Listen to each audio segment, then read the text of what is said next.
Hey Gary, you were right. Good assumption that I didn't watch all of your free will videos. I watched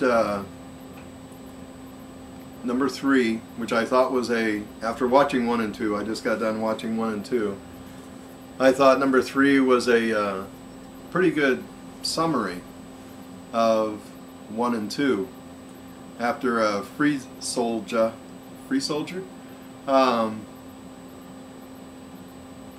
challenged you on a couple of points, especially with the computer, and then what you had said in the first video about kind of confirming that there is a free will, but trying to explain what it was, and then giving the analogy to a computer, which I think the computer misses a point, and I might talk on that. I mean, there's a lot of points that you brought up in 3 videos, and I don't think I can address them all in 1 video. I might have to make more than 1 video.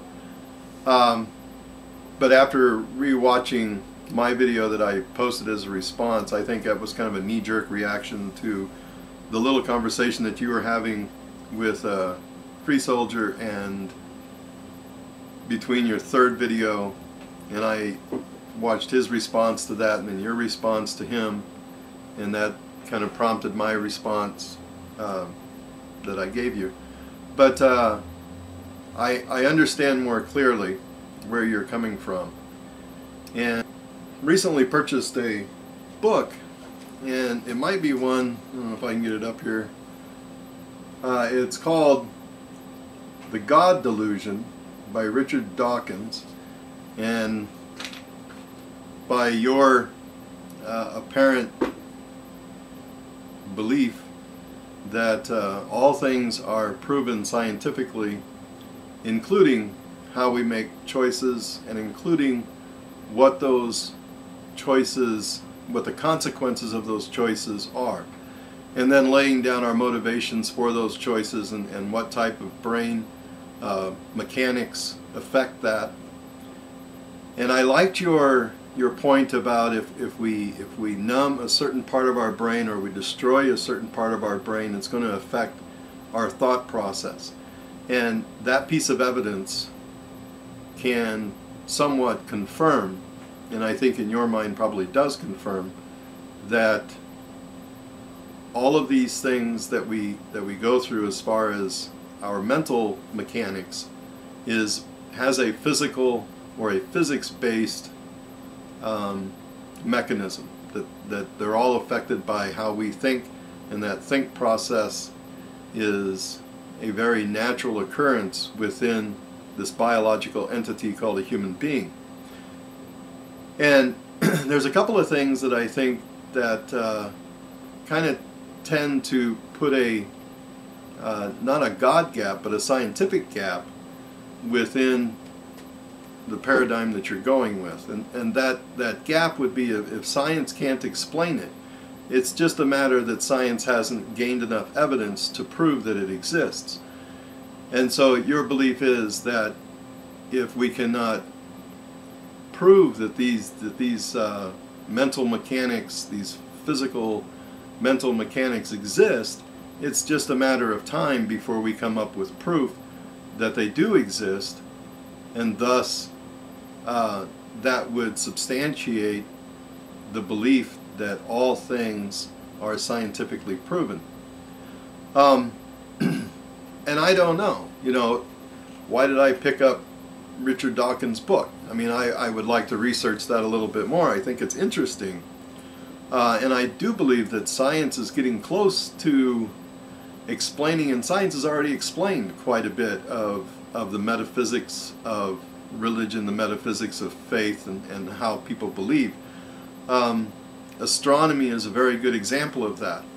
I spent 8 years and currently preside over the astronomy club here in town, and astronomy is something that I have quite a bit of knowledge about. Not to quip Greg Solomon, but there are many things that were believed in the past as far as physics go that have been proven either not to be true at all, or we have broadened our understanding of some things that were already thought. And perhaps just the act of being able to have a philosophical discussion or even a scientific discussion, for us to have reason, for us to have the ability to manipulate our environment physically versus an animal. And I think my point in my other video dealt a lot with animals, and how if we do compare ourselves with animals, we need to look at thought process. What's the difference between the thought process of a mouse and the thought process of a human? What's the difference? Not those things that we have in common, but what are the differences? And like I said, there's a ton of things here that you have that I don't know if I can comment on all of them. And I understand where your belief comes from, and I think it's healthy. I think it's healthy to think and to question, and to, after you question, you go through the process of analyzing the evidence that is going to support or deny whatever your hypothesis is. That's a great way of looking at things. It's a way that I think more people need to look at our social environment. That's a whole nother topic. But if we, and you said that we formalize that method through our values, and I think that that question of value, or that question of morality, is very centered to people having a spiritual sense. And perhaps that's what it is when you say that you just sense it. Well, that sensing part is the spiritual side that humans call spirit. That part inside of us that says, no, I really shouldn't kill that human being. No, I should not steal that candy. No, I should not lust after that other woman when I have a partner. Those are all part of our values, and we do make decisions on those, which I think is very different than a mechanical decision of choosing which food you want to eat. Now that is where I started clarifying that it is instinctual, or is it spiritual? Are you making, and in your terminology it would be, are you making an instinctual type of decision to where I'm hungry, I need to eat, and then make a choice of what you're going to eat? Or is it based on your values? I find that woman attractive, I lust for her, but I have this value wall that says, no, I can't do that because I have this belief.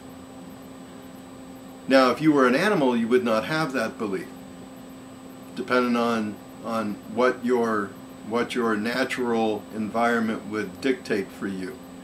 Yes, there are monogamous animals, but it's not something that is predominant within the animal kingdom.